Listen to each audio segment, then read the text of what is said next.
One at a time, and we'll get the job done. Y'all know what to say. On three. 1, 2, 3. And the home of the Jets.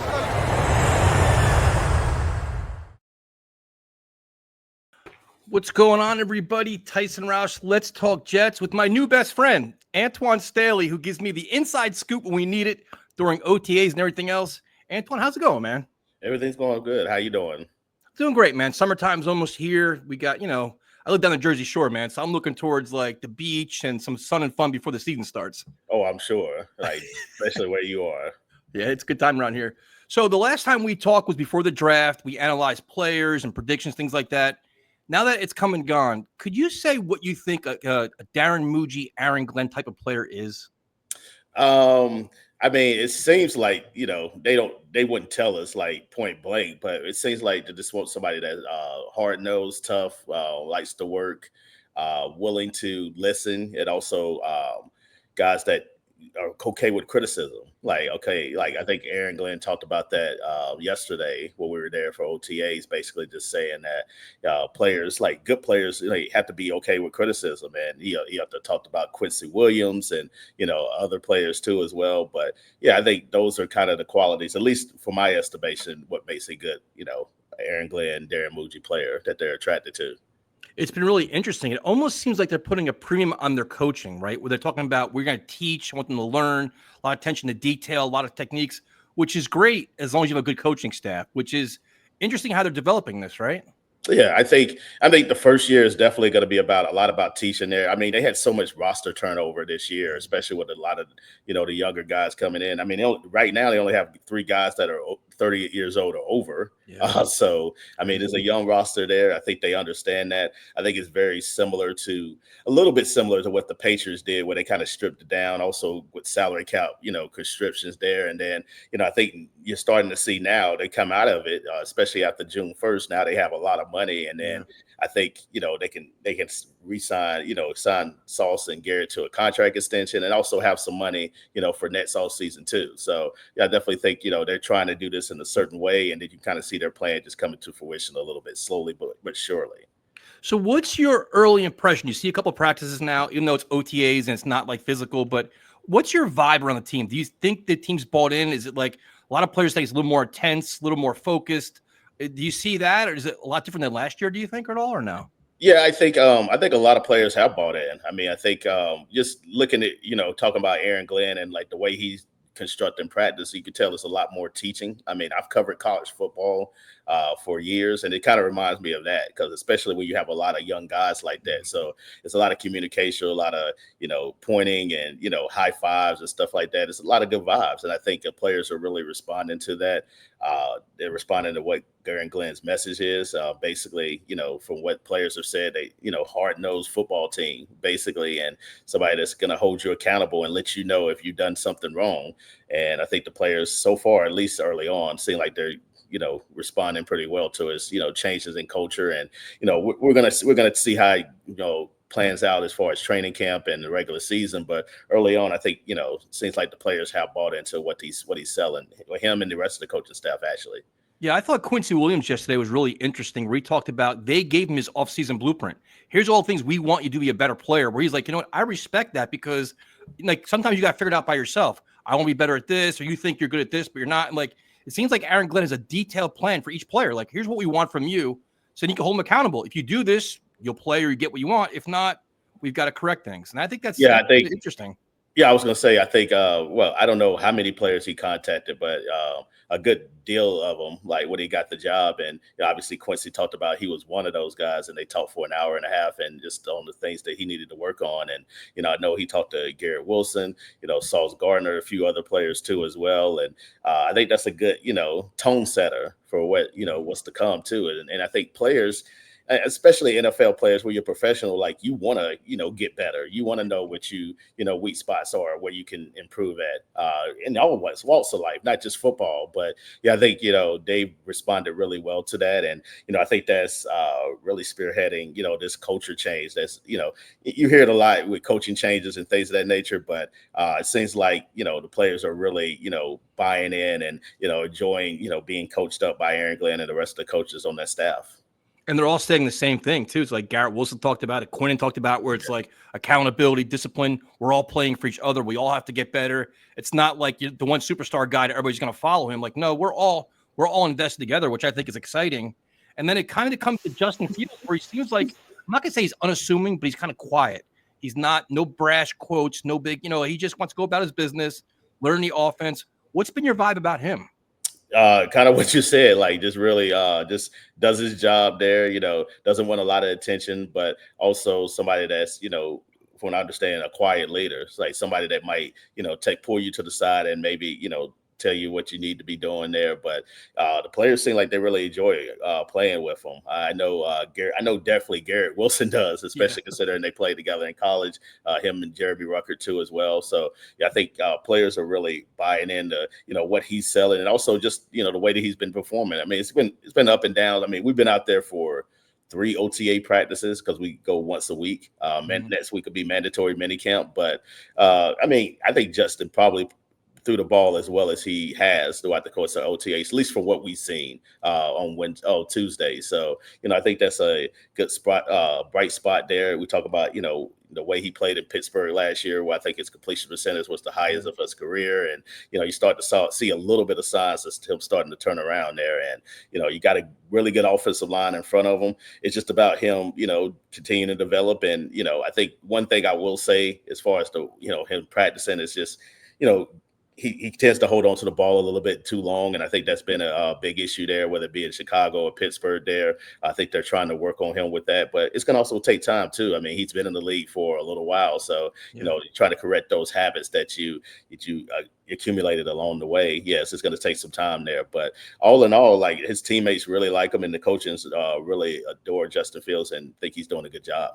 You also got to figure, too, he's learning a new offense, learning new teammates, learning all these different things where he may not want to have a turnover, kind of trying to figure it out, trust his eyes, trust what's going on. So, like, early on, I'm not too worried about it because, like, all right, it's friggin' June? Like, this is happening in late August, September, October. Then we start panicking. But I think it's so early in the process that you kind of like, all right, just see what he can do.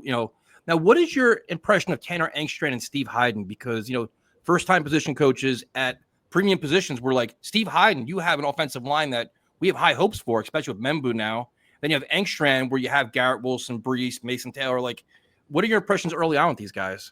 I have not spoken to Hyden. I know he came I left by that point, but I will tell you about Engstrand. Like, I think he's a very smart innovator there, somebody that Justin Fields seems like he has a good rapport with early on. And I mean, if anything, if they run any kind of offense, so like the Lions last year or like the last few years, I definitely think they're going to rely a lot on the running game there.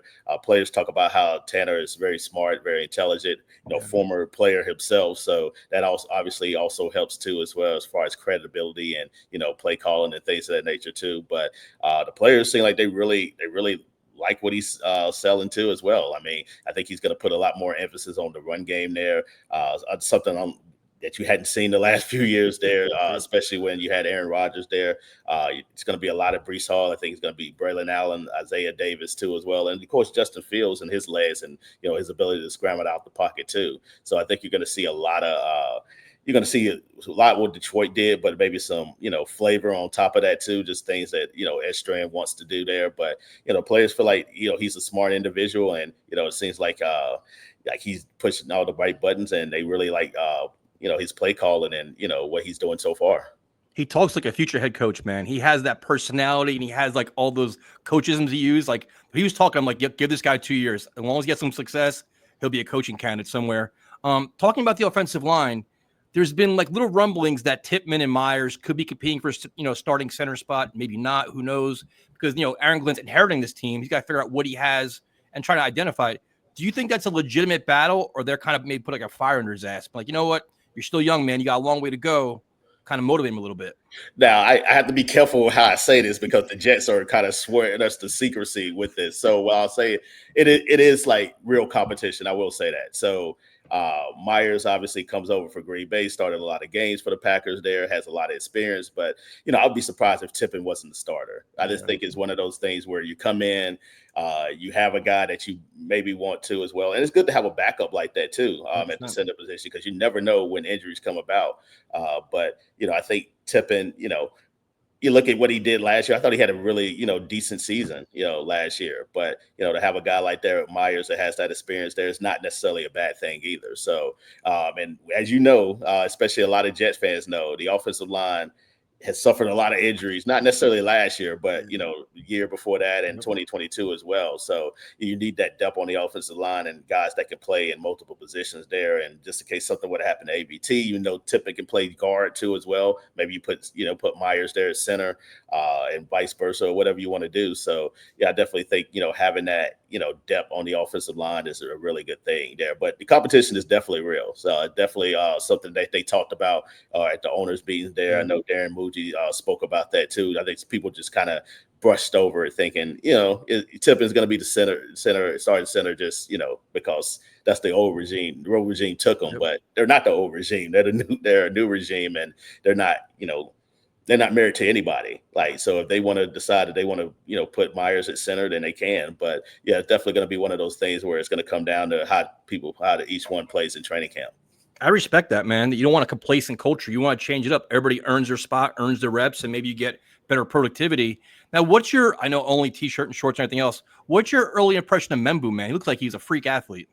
Oh yeah, I watched a lot of college football, so I saw him a lot of Missouri. So yeah, he's definitely, doing a lot there. I mean, I think I'll say this about OTAs.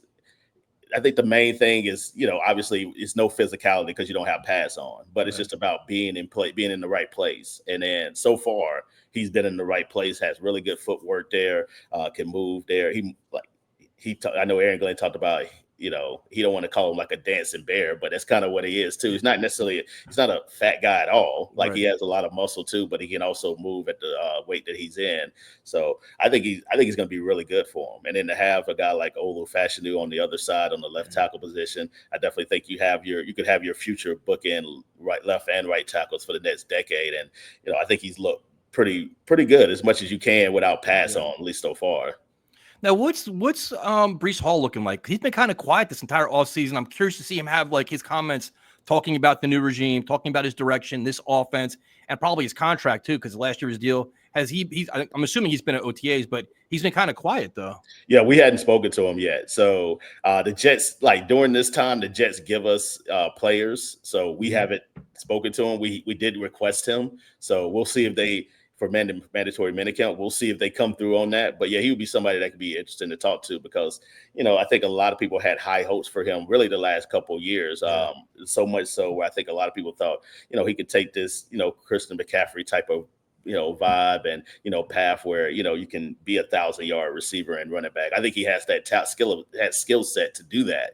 It just hasn't happened for a variety of different reasons, whether it be obviously injuries his first year. And then, I think, the emphasis of, Aaron Rodgers wanting to throw the football and then Aaron himself getting hurt in 23 too also didn't help matters either. So, and also Breece coming off that, ACL injury. So it's always been something, but obviously this is a big year for him because unlike, Garrett Sauce and Jermaine Johnson, he doesn't have the 5th-year option protection. So he will be a free agent after the year. And, they have guys like a Braylon Allen who's right behind him, who's only 21 years old. Yeah. So if Braylon, goes out there and shows that maybe he could be the starting running back, maybe they move off of Breece. But yeah, he's definitely in an interesting spot there where, maybe he's playing for a spot with the Jets. And then maybe if he's not, then he's playing for a spot somewhere else next year on somebody else's roster.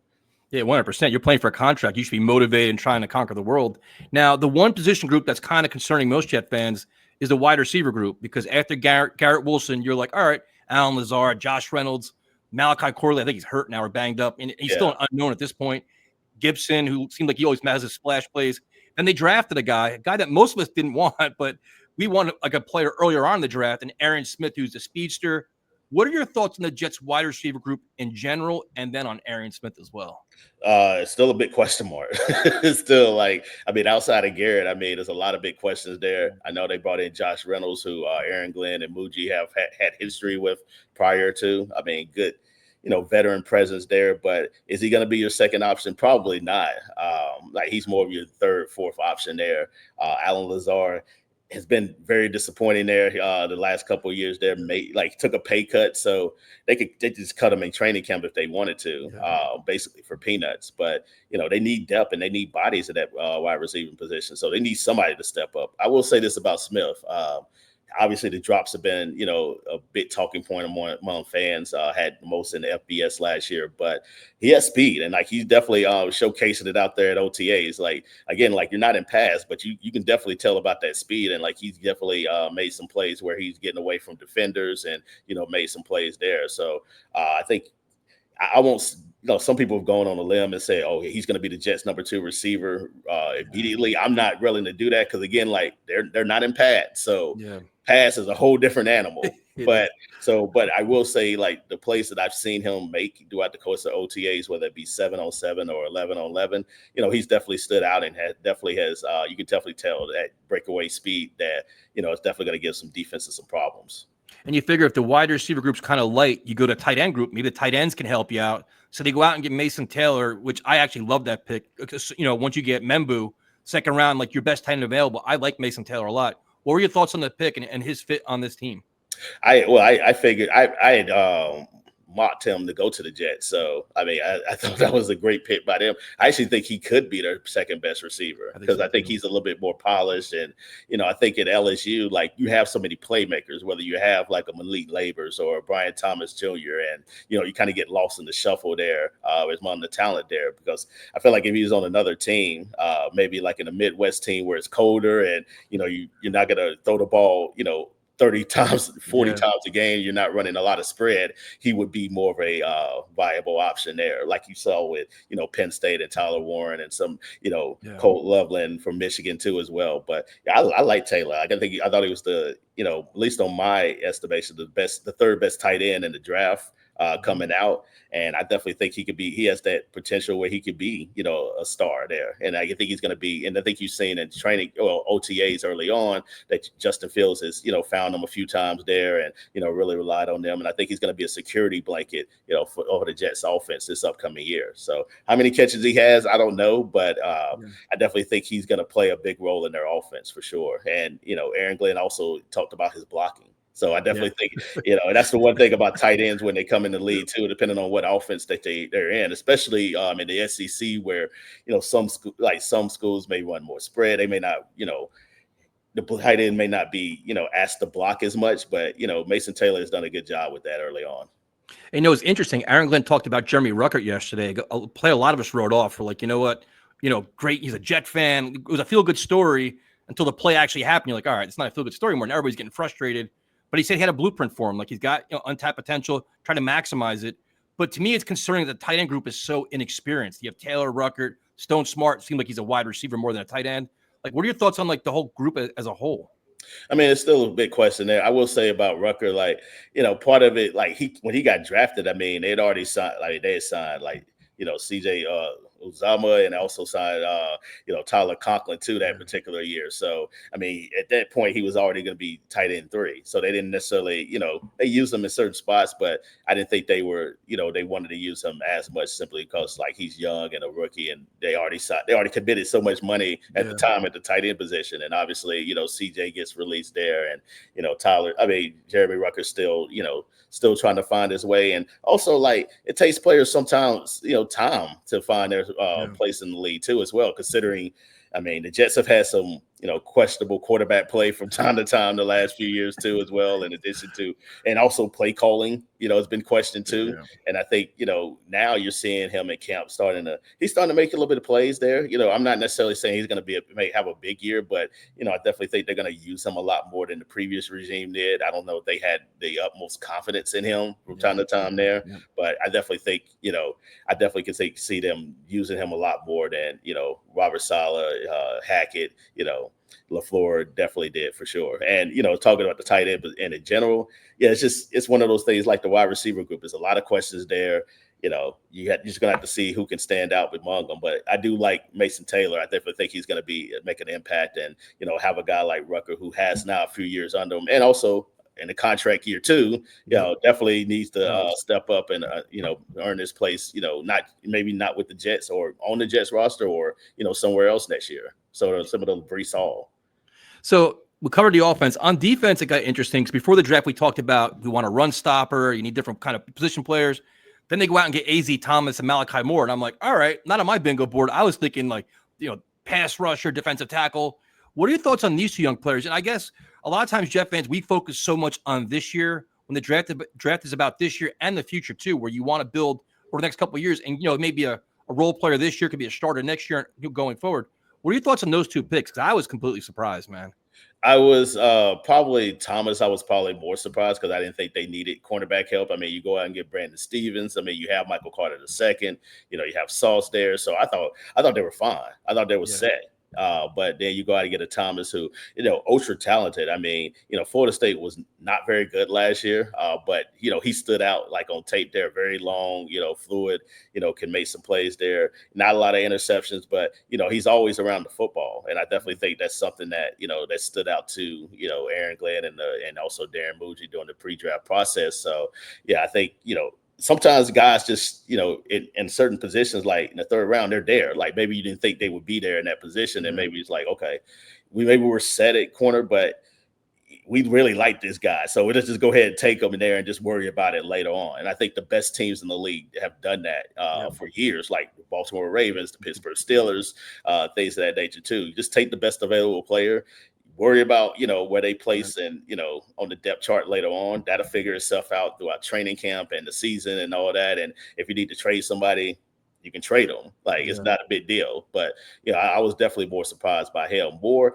I definitely thought that was a position they, could possibly use there. I mean, somebody that played the star at Alabama there, both, play some safety and also nickelback corners too as well. And, he made some plays out there, especially on Tuesday during OTAs, including this diving interception that he ended up taking back for a pick six. So, I mean, he has a lot of talent to him. I mean, and also somebody that's obviously he's going to be well coached playing under Nick Saban. So, I mean, I definitely think, he is, he's going to be a good one and somebody that could potentially, be a starter down the line. Yeah, no, it's an exciting player. And like the secondary is getting overhauled completely now. We have Cisco back there. Not really sure what happens to Tony Adams. But you have a lot of moving parts. He's still there, but he's got to get lost in the shuffle a little bit. It seems like it. But the other question is about the defense is the pass rush, where you have Jermaine Johnson coming off the injury. Will McDonald, I guess, apparently looks bigger, gained like 15 pounds, whether he keeps that throughout training camp, whatever else. But who's your next pass rusher? Like you want to have kind of like you don't want to swarm. We'll have a lot of rotations, but who's that next guy after them? I know they draft Tyler Barron, but it's like, is that a spot maybe they want to address, now they have more cap space going to training camp? Keep an eye on that.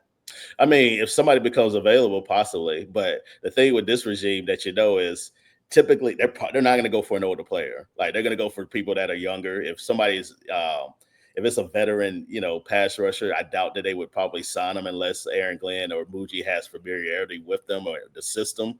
But yeah, that's one of those positions that's going to have to get figured out in training camp. And then also Jermaine Johnson's coming off an Achilles injury there. So you don't know necessarily when he's going to get cleared exactly for training camp. He's still trying to work through that now. I imagine from what I understand, like he will get cleared eventually, but it just may not be day one of training camp. It may be, week 2 or, practice 5 or whatever the case may be. But I will say this about Will McDonald. I mean, he's definitely continue to turn that corner. I mean, he definitely looks a little bit bigger there, looks a lot faster, had a really tremendous year, 10.5 sacks a year ago. And, I definitely think he's picking off where he left off a year ago, kind of, the similar mode that Jermaine Johnson had the previous year. So if you can get those two guys on the same page there, maybe if somebody comes available after training camp or after the preseason is over, maybe you can pick them up for, pennies on the dollar and, add a, veteran older player, for cheap cost there. So maybe something to keep an eye on, but I don't expect them to do too much with that. I will say there's a guy like Rashad Weaver has kind of stepped up too. Like he made a few plays throughout the course of OTAs too. So he may be something that should be on the fans' radar, definitely heading into training camp. Yeah, and I guess the other question too is I guess we can't really tell now because it's not training camp and they're not in full pads because the Jets' run defense was horrific over the last couple of years. And it seemed like Joe Douglas made a lot of moves to make the defensive line weaker, which is kind of odd. And now you're like, how do you fill these gaps? How do you stop that? And Aaron Glenn talks about it. Listen, stopping the run is a priority, which is great to talk about it. Can you actually do it? Is the defensive line overall a concern for you? Or you're like, all right, still work in progress. We'll see what we have in training camp. Like, is there enough talent there to do enough with like the coaching of Steve Wilks? The defensive tackle spot is a little bit of a question for me. I thought, as we talked about pre-draft, like I thought that was going to be an area of emphasis because I thought that was just, a weak spot there where with the losses that you had and just even with the personnel that you had a year ago wasn't necessarily or the last couple of years, it just wasn't very good. So yeah, I think outside the middle, outside of Quentin, that is, I should say, before I get yelled at on Twitter or whatever. But outside of Quentin, I definitely think it's a big question mark. But I think even Quentin talked about things that he wants to work on. And one of those things is the run defense there. He felt like his run defense wasn't on par last year to his standard. You look at some of the metrics, analytics, his run defense kind of slipped a little bit too as well. I assume that's kind of what they're looking at. So if he can get back to that standard, and then you got Jermaine, you got Will, if those guys can step up too, and then maybe just have that fourth spot on the defensive line, maybe a rotational spot, then they should be in a good spot. Like, cause you got 3 guys that have Pro Bowl potential on that D line. So that's not a bad thing. That's a lot better than what some of the other teams have in the league. I know that for sure. Yeah, 100%. And now, so next week is mandatory minicamp, which is always interesting because now everybody's in attendance. I think you have a lot more player availability, which you mentioned. Well, everybody should be in attendance. Well, everybody should be. I mean, that's what I'm getting to. You put my mind, man. So if you want to make a contract statement, the next week's the week to do it. It gets the most attention. And you have guys like Sauce Gardner, Garrett Wilson. I don't think Jermaine Johnson will do anything. Quincy Williams could be in the same boat too. He's definitely doing a new contract. Can you see anything happening? So, I guess apparently Sauce could be doing some things on social media. Do you think anything happens next week? Do you think they show up? Do you think it's going to be a contract issue at all, or they get things done?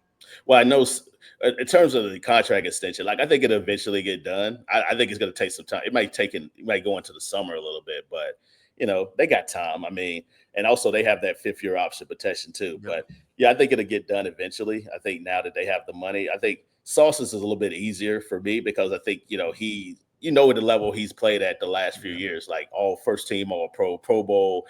I think arguably, at least a lot of people's eyes, like one of the best corners in football. I think him and Surtain probably probably 1A for me. Like I think Sauce is 1B in that category too as well. I just think Surtain is at a higher level a little bit longer. And I also think Surtain had a tremendous year last year. He did. I mean, he was phenomenal. But yeah, I think his is a contract a little bit easier. Garrett is a little bit, it depends on where you place Garrett. Like where you think his expectation is moving forward. Do you think he's going to be a top 10 receiver? Do you think he's going to be a top 5 receiver? Do you think he can be the best receiver?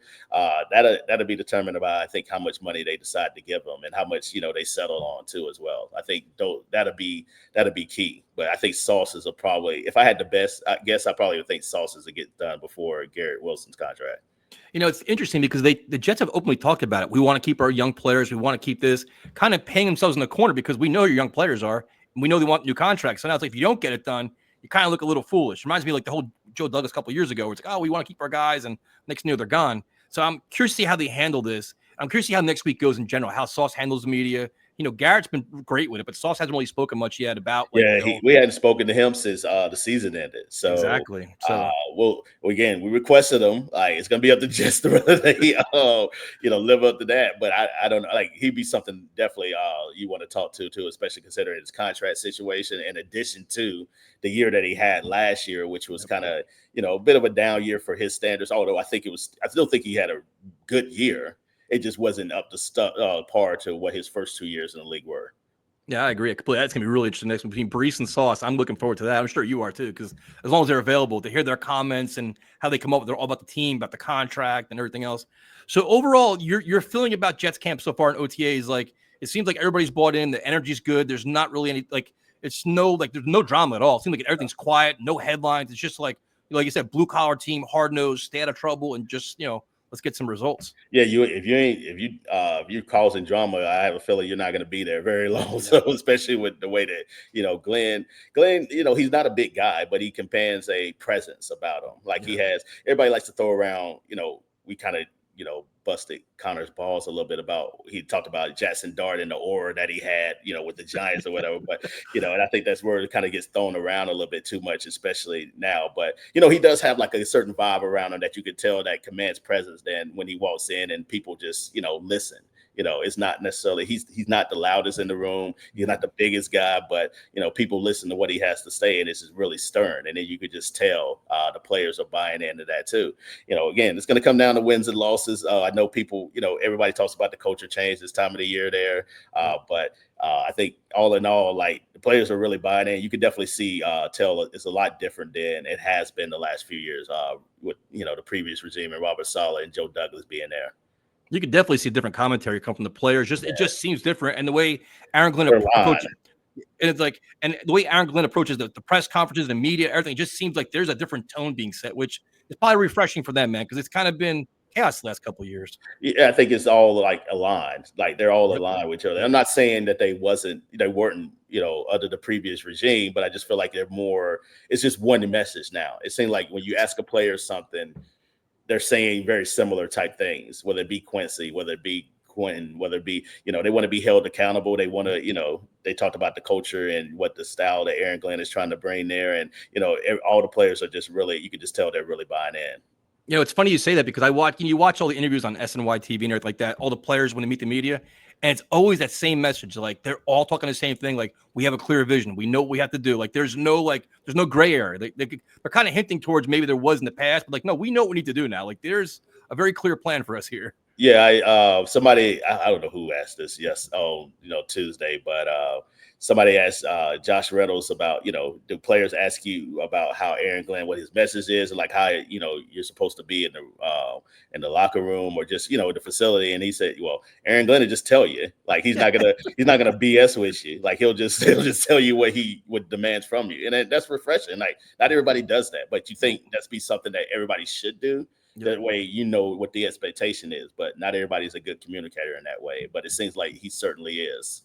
And that's something all the coaches have talked about. Tanner Engstrand talked about it. Wilkes is like communication, attention to detail, like let them know what we want. So there's no confusion. No, it's going to obviously make mistakes, but like it seems like they're really big on that. That's the whole teaching thing you talked about as well. Yeah. And it's also, they talked about like they're correcting those mistakes on the field. Like they're talking about what they need to do. They're not just waiting to get back in the film room. Like if it's something that they feel like they need to correct, like on the field, they're talking about it then, like during that moment, which I think is really good too. It's funny. I'm an old fan, dude. So I used to go to Hofstra when Parcells coached there, and I'd go all the 2-a-days. I'd be there every day watching practice, and that's exactly what Parcells would do. No matter who the player was, Curtis Smart and Corbett, Keyshawn, didn't matter who it was. If something went wrong, blew us a stop, do it again. Like this is what we like. Fix it now. Let's not fix it 2 hours from now. Let's fix it now so it's right and we can move forward. And the fans are going like, this is awesome. This is the way it's supposed to be. Again, I know he's an old school mindset, and this is 20 years ago. But Glenn played under Parcells. I mean, that was his teacher. So you could definitely see that. Also, Justin Fields, when he spoke to us a couple of weeks ago, he talked a similar type story. Aaron Glenn didn't feel like the practice was on par, like the way that it should be, and he got on him like instantly right then. Yep. So that's what you want to do. You want to have that accountability. Like I think if you're a player, like just tell me what I'm doing wrong so I can correct it. Like you don't want to, keep doing the same thing wrong. If you feel like you have something to say, just tell me. Like, and then everybody's gonna make mistakes too as well. So it's just part of the process. But yeah, I think that's what OTAs are all about. Like trying to make sure you're in the right position there. That way, when the pass come on, all you got to do is just react because you already know what the plays are. You already know where you're supposed to be out there on the field. Yeah, 100%. You can't half-ass things. Like if you half-ass things, you're not going to play. Like going in, like he's watching what I'm doing. Like I'm going to be held accountable. I better get my stuff done, or I'm going to get some heat for it. Which and what he does, like, and I appreciate this too. Like unlike Saleh, like I said, I'm not trying to criticize Saleh or anything like that. And like I say, some coaches do this, some don't. He goes everywhere to every position group. Like he'll watch the line, he'll watch the quarterbacks, he'll watch DBs, he'll watch defensive line. Like he just goes from position group to position group, making sure like they're doing what they're supposed to be doing. And that's a CEO of a team. That's what you're supposed to be doing. Like you're overseeing a whole organization, and that's the whole point. Like you want to make sure everything is on point, even special teams. Like he was watching the returns yesterday too, as well. So yeah, I think that's exactly what a CEO is supposed to do. You just made me smile for next week, man, because we've been begging for that. Like, we want a hands-on coach that he talks about it, actually does it as well, where we felt like Saleh was kind of like a used car salesman. He talked about it, but didn't actually do it.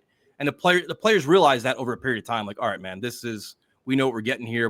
So whatever. It is and what it is. He also, like, especially his last year, like, he kind of just stayed with the offense a little bit. He was just watching Aaron and, like, I get, he let Jeff Albrecht do his thing, but also, again, like, you're CEO of a team. So, and they might have done it like in the film room or whatever, but on the practice field, like that's your team, like you're overseeing it. So why not make sure everybody's doing exactly what they're supposed to be doing?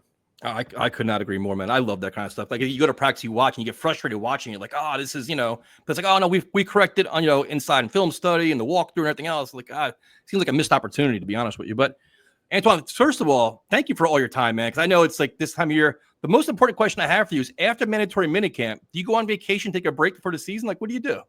I'm still trying to figure that out. I am gonna go like down south a little bit. Yeah, I'm from the south, so yeah, I'll probably go down there for a little bit, hang out, may do a little bit of vacation. I don't like, we'll see how things go about. But yeah, like I'm definitely gonna explore a little bit and then get ready for training camp, which will be actually probably around my birthday. Well, it will be around my birthday actually, because my birthday is July 24th. So I think that is when a lot of teams are starting training camp. Yep. Yeah, the football season, it never ends now, man. Especially with the Jets, it's like a year-round gig now. Well, it's not as busy as it was, but so I'll take that. It's probably refreshing. Well, first of all, and for those that don't know you, where can everybody find you at, man?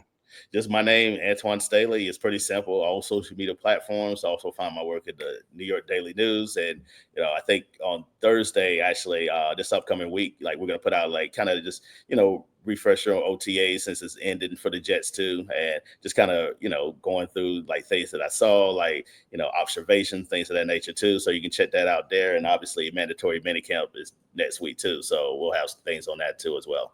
Awesome. Well, again, your coverage is phenomenal, man. Because I said you provide like more insight into like the technique, the details, not like fluff. So I have so much respect for that. And you interact with the fans endlessly, man, which is super cool too. You go to tailgate, which is like, it's just like you're one of us now, man. You can deal with our chaos. I mean, hey, I guess I can. Like people, like for the most part, I think I'm personable, so I think people like me for whatever reason. But hey, I'll take it. I'll take any kind of, especially from Jet fans. Like they're kind of hard nuts to crack. So I'll definitely take that. Any kind of compliment I can get. Well, thank you again, man. I definitely appreciate your time. Hope we can get you on like during training camp, get some insight on what's going on, and we'll definitely follow you, man. New York Daily News, Antwan Staley. This was awesome, man. Thank you. Yeah, thank you.